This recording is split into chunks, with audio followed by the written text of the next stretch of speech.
মাহবুব আলী খান 41তম মৃত্যুবার্ষিকী উপলক্ষে আয়োজিত আজকের এই আলোচনা সভার সম্মানিত সভাপতি জনাব সাদিক, সম্মানিত আপনারা বসেন, না কথা বলতে অসুবিধা,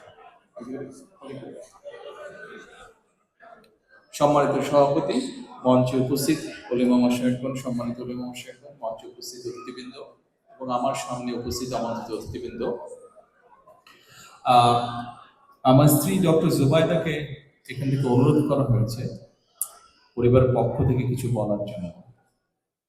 স্বাভাবিকভাবে আজকের এই দিনটিতে মাহবুব আলী খান সাহেবের সন্তান হিসেবে উনি কিছুটা মানসিকভাবে ভারাক্রান্ত, সেই জন্য ওনার পক্ষ থেকে, পরিবারের পক্ষ থেকে আমি আপনাদের সঙ্গে দাঁড়িয়েছি ওনার জামাতা হিসাবে।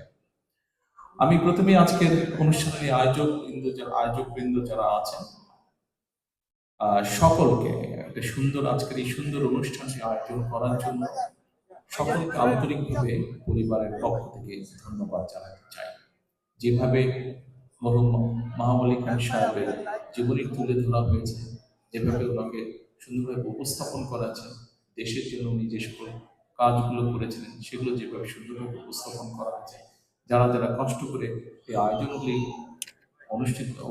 আয়োজন করেছেন, এই প্রোগ্রামগুলোকে সাজিয়েছেন, প্রত্যেককে আন্তরিকভাবে আমি পরিবারের পক্ষ থেকে ধন্যবাদ জানাতে চাই। সম্মানিত উপস্থিতিবৃন্দ, আমার যেহেতু একটি আলাদা পরিচয় আছে, আমি একজন রাজনৈতিক কর্মী।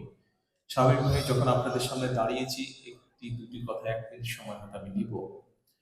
এখানে কথা এসেছে মরহুম মাহবুব আলী খান সাহেবের বিষয়।